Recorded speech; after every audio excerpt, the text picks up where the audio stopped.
In this example, we're going to learn how to find all of the factors of a number. And notice on the top here we have a method and a table of perfect squares. So in this first example, we're going to develop this method, and then we're going to go back and explain how we used it and how it applies. So find all the factors of the given numbers by finding factor pairs. Use a table of perfect squares to see what the largest number you have to check is, and write your final answer as a list of factors separated by commas. So we're going to start with the number 18, and we're not going to quite use this method yet. I'm going to take out a highlighter, okay, and the first factor pairs that we could think of with 18 are 1 times 18. And here's what I'm going to do. I'm going to make one group of 18. 1, 2, 3, 4, 5, 6, 7, 8, 9, 10, 11, 12, 13, 14, 15, 16, 17, 18. So one group of 18 is 1 times 18, and that's going to be our first factor pair. Now next, we're going to continue on by increasing this number by 1 and checking to see if it's a factor and find its corresponding factor pair if it is. So we have 2. So I'm going to grab this highlighter again, and now instead of making one group, I'm going to make 2 groups, and I'm going to count up to 18. So 1, 2, 3, 4, 5, 6, 7, 8, 9, 10, 11, 12, 13, 14, 15, 16, 17, 18. And notice I made the groups in rows, so there's 2 groups, and each group has the exact same amount in it. So there's 2 groups of 9 here. So since they have the same amount and there's nothing left over, or no remainder, that means 2 is a factor of 18, and the corresponding factor pair that includes 2 is 2 times 9. Okay. So now we've done 1, 2, the next one is 3. So now I'm going to count to 18, and again, you probably know 3 times 6 is 18, or maybe you don't remember, that's fine too. But now I'm going to make groups. I'm going to make 3 rows and count up to 18. So 1, 2, 3, 4, 5, 6, 7, 8, 9, 10, 11, 12, 13, 14, 15, 16, 17, 18. Now notice, these are all groups of 3. And I have 1, 2, 3, 4, 5, 6 groups of 3. So 3 times 6 is 18. Now let's try 4. So now I'm going to make 4 rows, and I'm going to count to 18. So 1, 2, 3, 4, 5, 6, 7, 8, 9, 10, 11, 12, 13, 14, 15, 16, 17, 18. Well, notice here we have 1, 2, 3, 4 groups of 4, but we have a remainder of 2. So here we didn't get a full group of 4, so that means 4 is not a factor. This would be 4 times 4 plus 2, so there's a remainder, so it's not a factor. So I'm going to put a line through it. Okay. So now suppose we moved on to 5. Let's think of what would happen. So we'd have 1, 2, 3, 4, 5, 6, 7, 8, 9, 10, 11, 12, 13, 14, 15, 16, 17, 18. So notice this is 3 groups of 5. So 3 groups of 5 plus 3 left over. So this is also not a factor. Okay. We could continue on to 6, and we're going to, although we won't do this in the future, and you're going to see why. So if we did 6, we'd have 1, 2, 3, 4, 5, 6, 7, 8, 9, 10, 11, 12, 13, 14, 15, 16, 17, 18, and we have 3 groups of 6, or 6 groups of 3. But notice, we already have these 2 factors up here. So we could continue on and check the numbers all the way up to 18, but it would be a giant waste of time, because notice what's happening is that if the number is a factor, if the smaller number is a factor, we're getting a rectangle. I know this doesn't look like a rectangle, but you could think of it as length 1 here and width 18. Here we have 2 and then 9. Here we have 3 and then 6. So as these numbers get larger, these numbers get smaller. And notice by the time we got to 5, the length this way was already bigger than the width this way. Well, if this width worked, we would have caught it up here because we already checked all of those smaller numbers. So right in between 4 and 5 is where, right here, between 4 and 5, is where the length of the rectangle became longer and the width became shorter. So this was 4, 5, and then we had an extra one with 2 left over. Here we had 5, and actually 3 with some left over. Okay, so at this point is where we could have stopped checking, because when the rectangle is going to be longer this way, if it actually worked, we would have gotten it in the previous ones. And the idea has to do with perfect squares.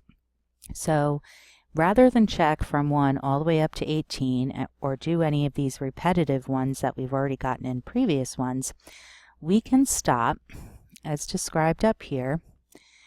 We will check all the numbers whose square is less than the number we are trying to factor.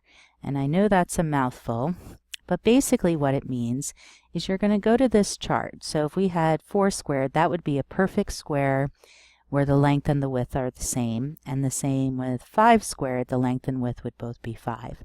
And notice 18 lies between 16 and 25.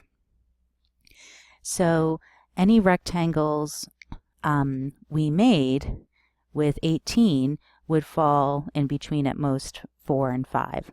So what we're going to do is choose the smaller one and the side of the square of that smaller one as the largest number we have to check, which is 4. So the largest number we had to check, we didn't have to continue on with 5 and 6, is actually 4. And again, it's basically when this square would end up being longer than it is wide, then you've really already checked all of the numbers. You don't need to check them again. So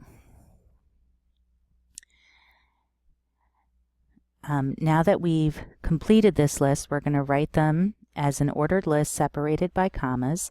So start with your number 1, and don't forget 1, that's a factor 2. Then 2, 3, 6, 9, and 18. Okay, so this is our final answer, and this is the process we're going to use in the next one without drawing all the pictures, because drawing this pictures is tedious, but it's important to realize why we're using this process. So let's go to the next one. So we want to find all of the factors of 90, so we're going to find all the factor pairs. Now let's find 90 in this chart to see how high we have to check. So 90 lies between 81 and 100. And remember, we need to pick the smaller one. Okay, so it's like we can round down, because remember, somewhere in between here, the length of the rectangle would get larger than the width. So we only have to check up to the number 9.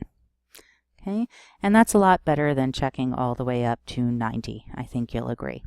So we're going to start with 1 times 90. That's always where you want to start, is 1 times the number, because 1 is always a factor of a number. The number itself is always a factor of a number. Now we're going to go to 2. Okay, and feel free to use your calculator on these. Okay, so 90 divided by 2. So notice I'm using divisibility here. So we're trying to find the factors, but I'm checking to see if 2 is a factor.